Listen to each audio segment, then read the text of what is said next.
Time to Shine Today podcast varsity squad. It is Scott Ferguson, and I have my beautiful friend, Chrissy Holm from the awesome state of Minnesota.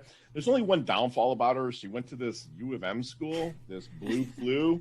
Everyone that knows me from Michigan knows I'm a huge Sparty fan, but that's okay. That means if she got through Michigan, then she is a smarty pants, which is awesome. And Chrissy is a leadership and mental performance consultant at Premier Sports Psychology in Minneapolis, Minnesota. She works primarily with athletes and coaches to develop their leadership and resiliency skills.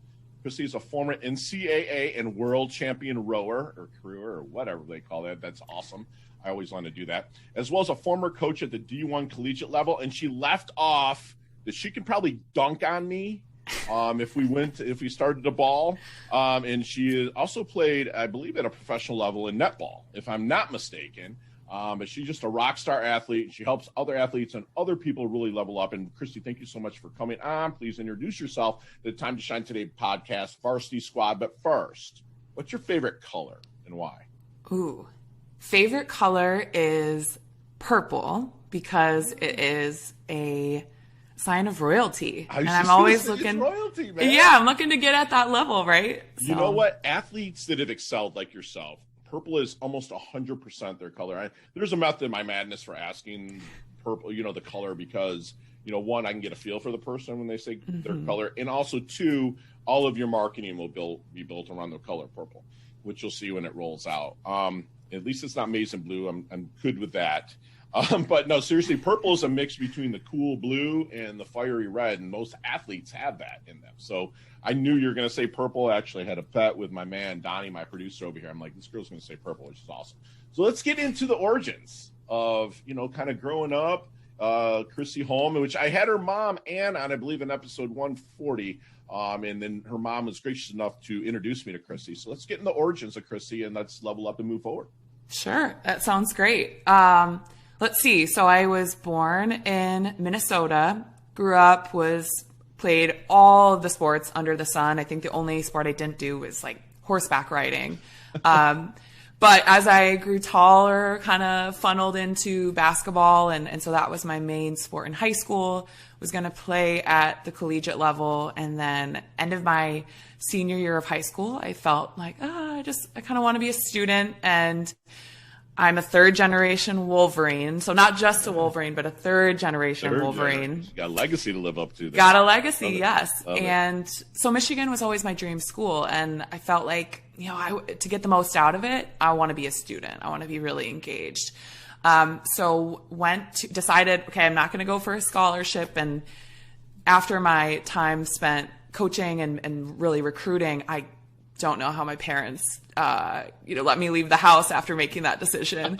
But went in with a fresh, clean slate going to Michigan. And after my freshman year, I had joined a sorority, which was great, but wasn't as engaged maybe in the Michigan experience as I had wanted. And so decided that my sophomore year, I was going to walk onto the rowing team. I really wanted to be part of something greater than myself. It's in my blood. And so rowing gave me that opportunity to really push myself to that next level. And I would say that's kind of always been my calling card, is like, let's see what we can really take to the next level and run with it. So rowing was that sport for me, and ended up, like you said, having a lot of success on the rowing team, learned a lot about myself. But really that's how I got into sports psychology and that really piqued my interest. I know you mentioned having my mom on the show. Shout out to Ann,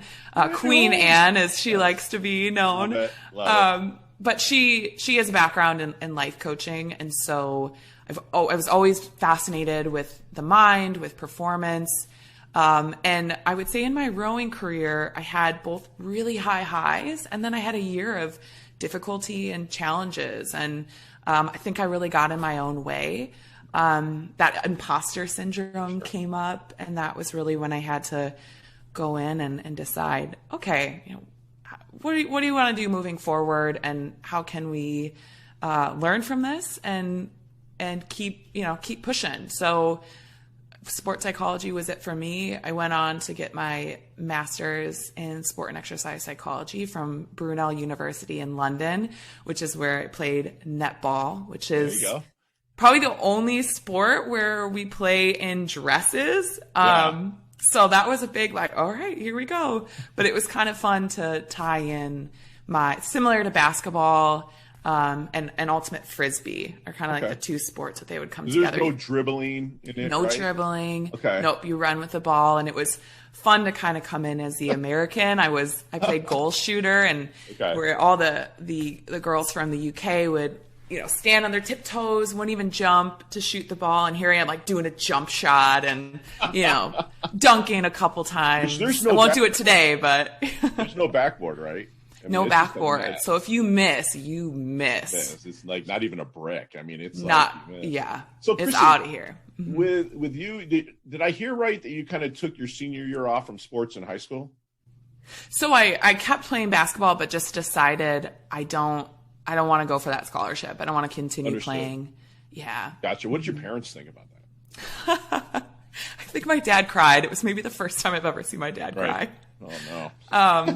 But my mom, the enthusiast as she is, kind of let me have that experience and was supportive. And I think had they forced me to pursue basketball at that level, I don't think I would have enjoyed it. Wouldn't have enjoyed it. Freedom is definitely a big value for me.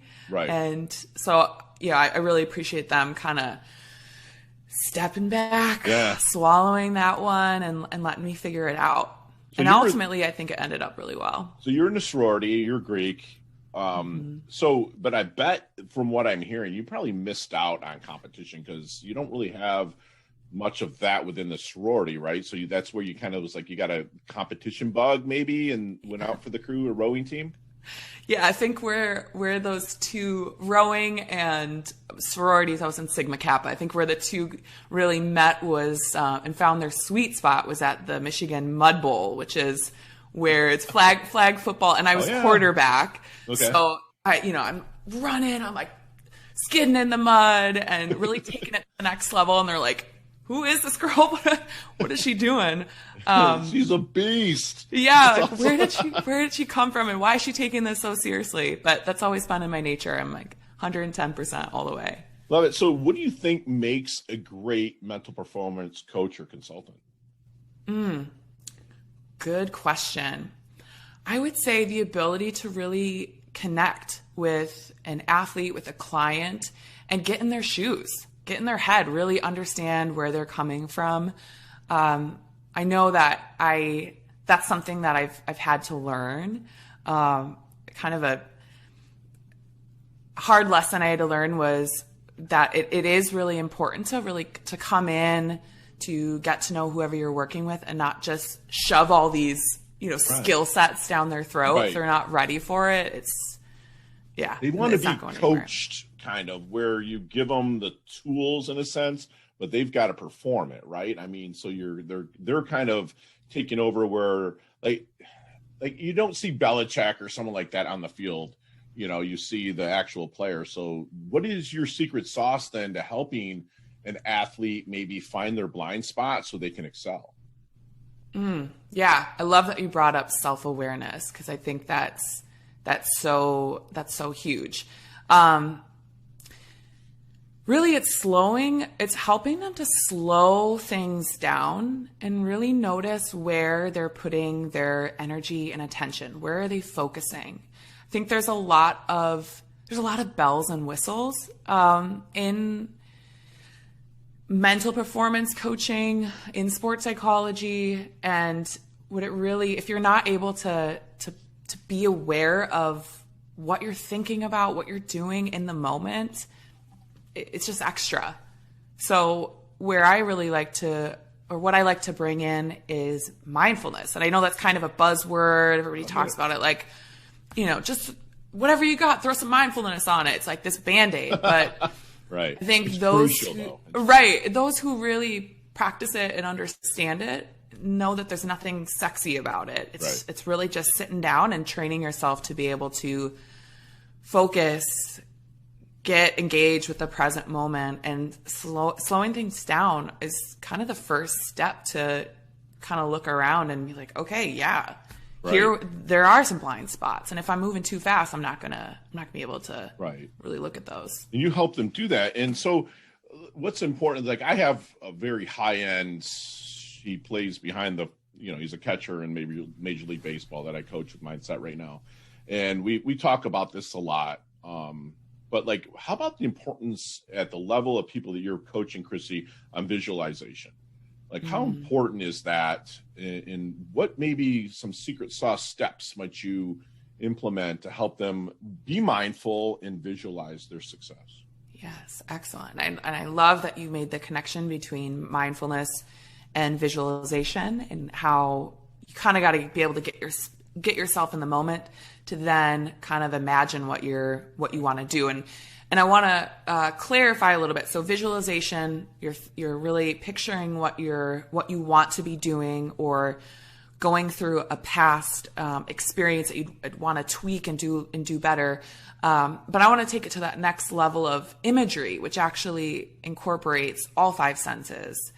And so what that looks like is, if I were to work with a client, the first thing I would have them do is to just think about their favorite memory from their sport, like something super vivid.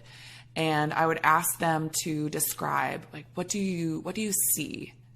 What do you hear?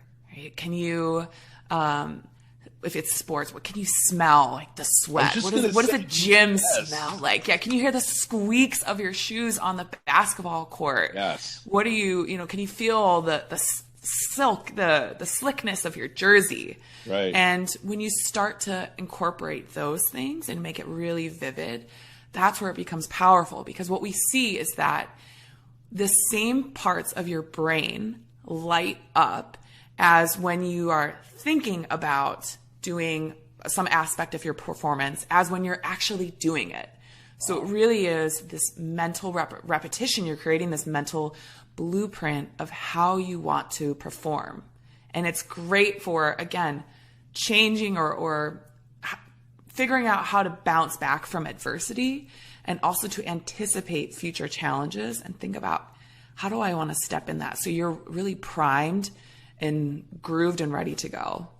That is amazing. Step back, bounce back from adversity. That is, in sports, there's a lot of failure, right? I mean, and that's where, like I've been told, when you fail forward, right? So like, what do you do with athletes who might be in a slump? I mean, you work with the Minnesota Twins a little bit, right? If I'm not mistaken. Yeah. So our group, Premier Sports Psychology, works with a couple different professional teams in Minneapolis, which is really exciting to, I'm pretty young in my career, so to be able to be connected with those kinds of clients has been awesome. But yes, slump, you're talking about slump. With that, when you're in a slump, there are a lot of negative thoughts, emotions that you might be having. Like, it sucks to be in a slump. Right. Like, there's no way of getting around that. And when we try to get rid of those negative thoughts, get rid of those negative emotions, like, oh, I don't want to deal with this. This is horrible. Make it go away. You're investing a lot of energy into changing something that's not really tangible, right? It distracts you away from, what are my actions in this moment? How is this contributing to my performance? What is required of me? And so where the mindfulness piece comes in is that you're really being present with yourself without that judgment, without that, I need to get rid of these negative thoughts. And I'd like to call them more natural, right? That's part of the human experience. But if you accept them and see them as something, the thoughts and the feelings are just going to come and go, and refocus to the task at hand, what's important now, that behavior happens in the present moment. It doesn't happen in the future, it doesn't happen in the past. So I would get them to really focus on, what are the specific actions that you need to take to build yourself out of this slump, and along the way, can you accept whatever thoughts, feelings, negative challenges, sensations that come along the way. That is awesome, because you just said basically accept them, to embrace them, to understand that it's going to be part of the process, but be mindful of what you're trying to accomplish. Am I hearing that correctly? I mean, accept it. Don't like accept it and live with it. You accepted it as part of it, but you're still trying to progress and level up. That's amazing advice. So, Chrissy, have you seen the movie Back to the Future? I've once when I was younger. Yeah. You're young. Anyway, so this is dude, he gets in DeLorean, he goes back to 1955 and changes a lot of the stuff in the future. So if you got in that DeLorean and went back to, say, the 18-year-old Chrissy, what kind of knowledge nuggets, as we call them here at Time to Shine today, would you drop on her to maybe shorten her learning curve, blast through and level up, maybe just a little bit quicker? Ooh, I love that. Well, one, a consistent mindfulness practice. But two is to really trust my inner Chrissy, which is very enthusiastic and excited about any new challenge or possibilities, and to just keep my focus on what's important now. Like what do I find?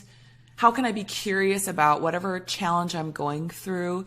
And when you have that curious lens and bring at it with a lot of joy of like, hey, this is awesome, I'm learning, you lean into it a little bit more. And when it gets uncomfortable, you stick around long enough to really be able to change things. So I would say trust your inner Chrissy, trust your inner joy, and lead with that through challenges, and you'll be successful.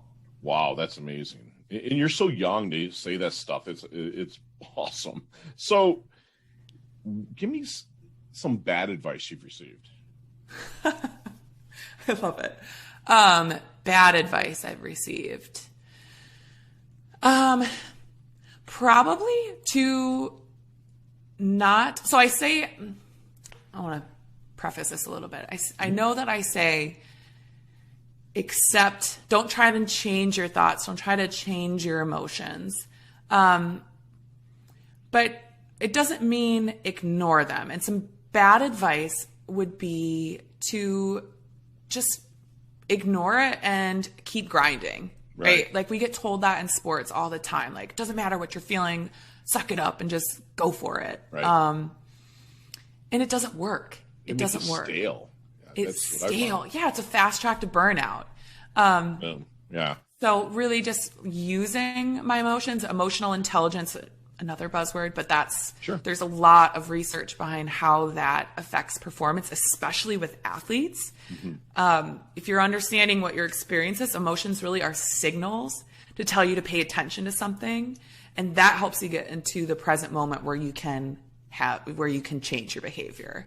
Wow. So how do you want your dash remembered? That little line in between your incarnation date and your expiration date, your life date and death date. How do you want, when it's all said and done, which hopefully it's a long, long time, but when it's all said and done, how do you want Chrissy's dash remembered? I would say I want to be remembered as someone who authentically positively impacted everyone around her. I know I have a little bit, I have a big personality. I come in hot sometimes. No way.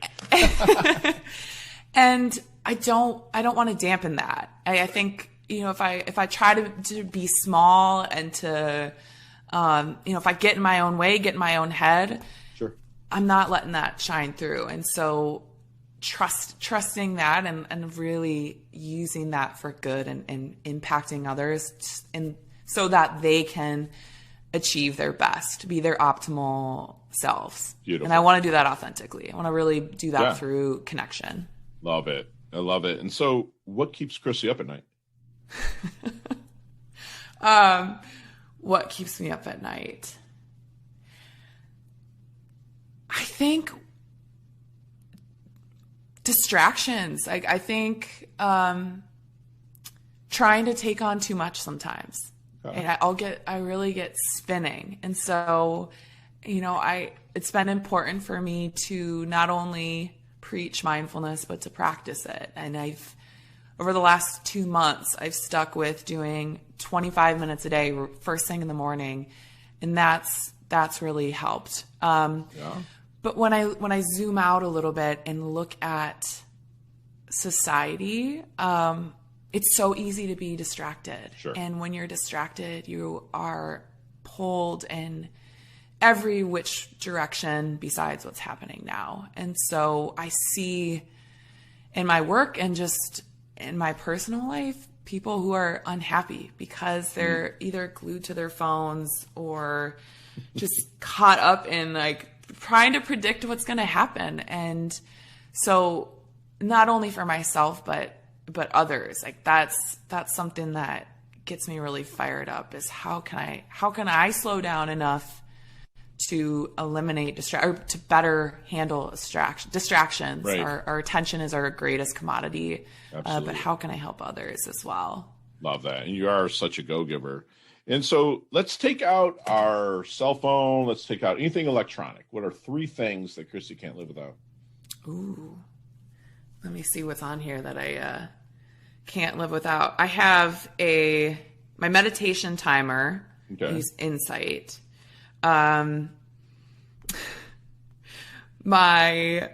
This is going to be kind of lame, but my Giphy app. Okay. If I'm going to be connecting with someone over text, I want to have the perfect GIF or sticker to really just like liven it up. And then I would say Audible. Audible has been the best. Gotta have the knowledge there. Yeah, and I love that I'm a lifelong learner, and I love that it's at my fingertips, and I can be, as much as I don't want to go off on distractions. It is a good kind of multitasking. Love it. And Chrissy, what would your definition of a life well lived be? Ooh. A life well lived would be one that is shared with others, connected with others.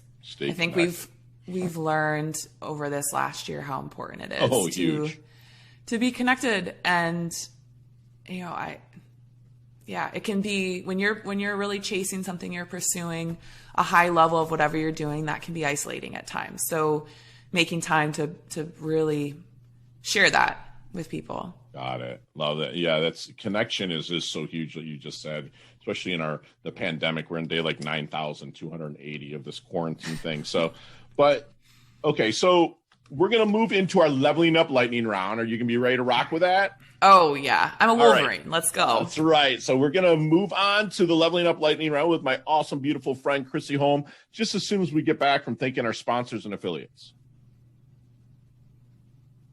Hey, we're back with Chrissy Holm, mental performance consultant at Premier Sports Psychology, and we are going to do our leveling up lightning round. Chrissy, you and I could talk an hour on each one of these topics, but you got 5 seconds, and they can all be answered very quickly. Okay. All right? So you ready to rock? Ready to level up? Let's do this. What is the best leveling up advice Chrissy's ever received? Be present. Love it. Share one of your personal habits that contributes to your success. Daily mindfulness practice, 20 minutes a day. Love it. Who's had the most profound impact in your life? My mom. She's going to love that. Queen Anne. If I'm in my doldrums and I'm just not feeling it, you notice it, be like, Fergie, read this book. What's the book? Oh, Mastery by George Leonard. It talks, it's great. It's great. Yeah, it's good. I'll put that in the show notes, squad. Make sure you pick that book up. It's a great read. Is there any charity or organization you'd like to support or give money to? Ooh, probably the World Wildlife Fund. Love it. They're kind of hurting a little bit. Yeah, it is. It is. And last question. You can elaborate on this one a little bit. What's the best decade of music? 60s, 70s, 80s? 90s, 100%. Are you a 90s baby? Oh, yeah. Okay, very cool. Very cool. That's awesome. So how can we find you, Chrissy? You can find me on Instagram at sportpsychyogi or premiersportspsychology.com. And I'll put that in the show notes well as her LinkedIn or Twitter, and like she said, her Instagram, which I love that, the Instagram handle there that you have, a sports psych yogi. Beautiful, beautiful. And leave us with one last knowledge nugget you want us to take with us, internalize, and take action on. I would say you're only one breath away from living your life. Wow.